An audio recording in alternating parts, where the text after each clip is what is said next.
ഇത്രയും കുഞ്ഞുങ്ങൾ നമുക്ക് കിട്ടിയിട്ടുണ്ട് കേട്ടോ. ഇത്രയും കുഞ്ഞുങ്ങൾ വിരിഞ്ഞിട്ട്, പക്ഷെ ലാസ്റ്റുള്ള ടീമൊക്കെ ഇതാണ്ട് വിരിഞ്ഞ് ഇറങ്ങുന്ന, ഇത് ഇച്ചിരി വിരിയാൻ ബുദ്ധിമുട്ടുണ്ടായിരുന്ന ഒരു ടീമായിരുന്നു. അതിന് നമ്മളായിട്ട് തുറന്നിറക്കിയതാണ്.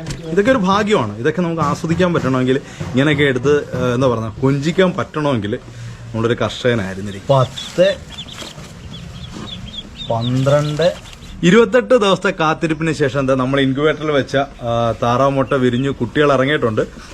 ഇന്നലെ തൊട്ട് വിരിഞ്ഞ് തുടങ്ങിയതാണ്. ഇപ്പം ഇന്ന് എല്ലാം വിരിഞ്ഞ് പൂർത്തിയായിട്ടുണ്ട്. നമ്മൾ 50 മുട്ടയായിരുന്നു ഇൻക്യുബേറ്ററിൽ വെച്ചിരുന്നത്. അതിൽ നമ്മൾ ആദ്യം തന്നെ സ്പേസിന്റെ പ്രശ്നം കാരണം കുറച്ച് മുട്ട എടുത്ത് മാറ്റിയായിരുന്നു.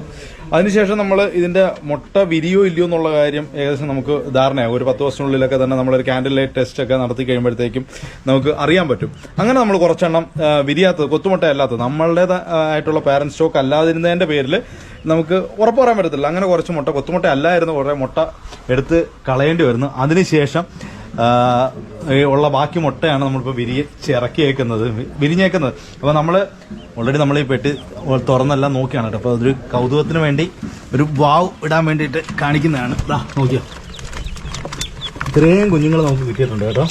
ഇത്രയും കുഞ്ഞുങ്ങൾ വിരിഞ്ഞിട്ട്, പക്ഷെ ലാസ്റ്റുള്ള ടീമൊക്കെ ഇതാണ്ട് വിരിഞ്ഞ് ഇറങ്ങുന്നതേ ഉള്ളൂ.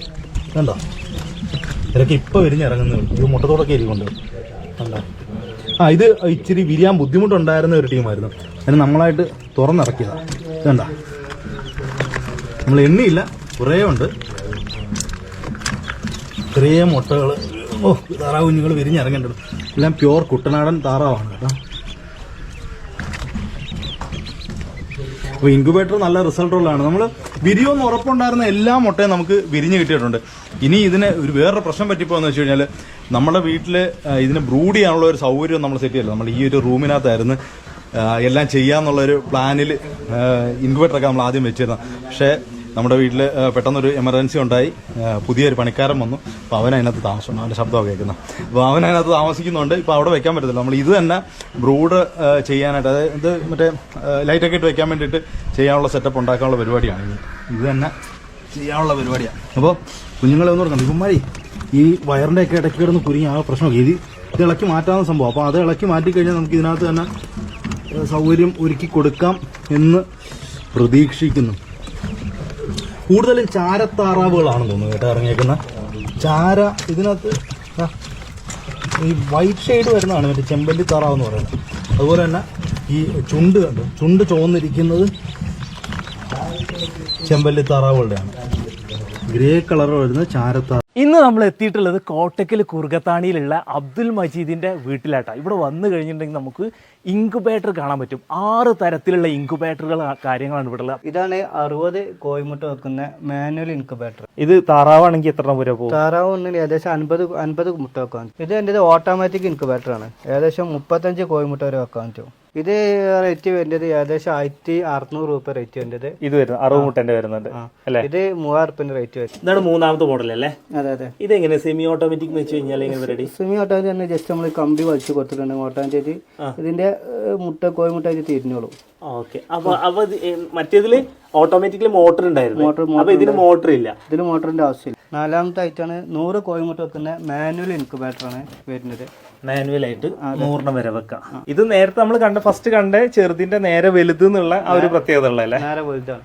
ഇതാണ് 65 കോഴിമുട്ട വെക്കുന്ന സെമി ഓട്ടോമാറ്റിക് ഇൻക്യുബേറ്റർ. ഇതാണ് 60 കോഴിമുട്ട വെക്കുന്ന ഓട്ടോമാറ്റിക് ഇൻക്യുബേറ്റർ അല്ലേ? ഇതിന്റെ പ്രൈസ് റേഞ്ച് എങ്ങനെ വരുന്നത്? ഇതിന് റേറ്റ് വരുന്നത് 3600 ആണ്. 1 വർഷം ഗ്യാരണ്ടി ഉണ്ടാവും. സെമി ഓട്ടോമാറ്റിക് റേറ്റ് വരുന്നത് 2300. പിന്നെ മാനുവൽ ഇൻക്യുബേറ്റർ 100 വെക്കുന്നത് 2000. ഓട്ടോമാറ്റിക് ഉണ്ട് 35 കോഴിമുട്ട വെക്കേണ്ടത് 3000 റേറ്റ് വരുന്നത്. പിന്നെ സെമി ഓട്ടോമാറ്റിക് ഉണ്ട് 40 കോഴിമുട്ട വെക്കുന്നത്. അത് റേറ്റ് വരുന്നത് 1800.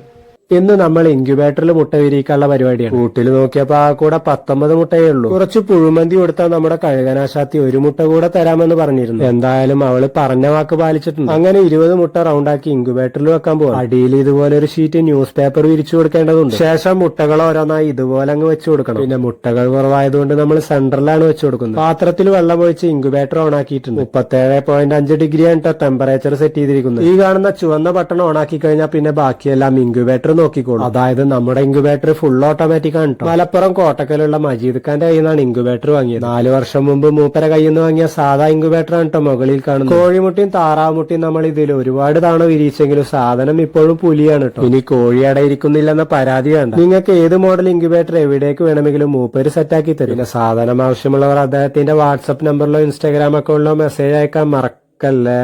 കുറച്ചു ദിവസം മുമ്പ് നമ്മൾ ഏതാണ്ട് ഒരു 20ഓളം മുട്ടകൾ ഇൻക്യുബേറ്ററിൽ വിരിയിക്കാൻ വെച്ചിരുന്നു. അതിന്റെ റിസൾട്ട് എന്തായെന്ന് നോക്കാം. 20 ദിവസത്തിന് ശേഷം നമ്മുടെ ഇൻക്യുബേറ്റർ തുറന്നു നോക്കിയപ്പോ കണ്ട കാഴ്ച, രാവിലെ കോഴിക്കുഞ്ഞിന്റെ കരച്ചിൽ കേട്ട് നോക്കിയപ്പോ ഒരെണ്ണം വിരിഞ്ഞതായി കണ്ടു. ഏതാണ്ട് 1 മണിക്കൂർ കൂടെ കഴിഞ്ഞ് നോക്കിയപ്പോ ദേ രണ്ടാമത്തെ കുഞ്ഞ് വിരിഞ്ഞിട്ടുണ്ട്. സമയം അങ്ങനെ മുന്നോട്ട് നീങ്ങിക്കൊണ്ടേയിരുന്നു. ഇതിനിടയ്ക്ക് നമ്മുടെ ഇൻക്യുബേറ്ററിനുള്ളിലെ മുട്ടകളും വിരിഞ്ഞും കൊണ്ടേയിരുന്നു. പിന്നെ വൈകുന്നേരമായപ്പോഴേക്കും 20ൽ 13 മുട്ടകളും വിരിഞ്ഞിട്ടുണ്ട്. ഇനി വിരിയാനുള്ള മുട്ടകൾക്കുള്ളിൽ നിന്നും നമ്മുടെ കോഴിക്കുഞ്ഞുങ്ങൾ പുറത്തേക്ക് ഇറങ്ങാനുള്ള തയ്യാറെടുപ്പിലാണ്. എന്തായാലും നമ്മുടെ മജീദ് ഖാന്റെ ഇൻക്യുബേറ്റർ സംഭവം സൂപ്പറാണ്. റിസൾട്ട് നോക്കിയിട്ട് സാധനം വാങ്ങാന്ന് പറഞ്ഞ ചങ്ങായിമാരെല്ലാം ചാടി കയറി ഓർഡർ ചെയ്തോളൂ. പിന്നെ കഴിഞ്ഞ വീഡിയോയിൽ നമ്മുടെ കഴുകനാശാത്തി കയ്യിലേക്ക് മുട്ടയിട്ടത് എഡിറ്റിംഗ് ആണെന്ന് കുറച്ചുപേര് കമന്റ് ചെയ്തിരുന്നു. അവർക്ക് വേണ്ടിയാണ് ഈ ഒരു ക്ലിപ്പ് വീണ്ടും പോസ്റ്റ് ചെയ്യുന്നത്. അപ്പൊ വീഡിയോ ഇഷ്ടപ്പെട്ടാൽ സപ്പോർട്ട് ചെയ്യാൻ മറക്കല്ലേ.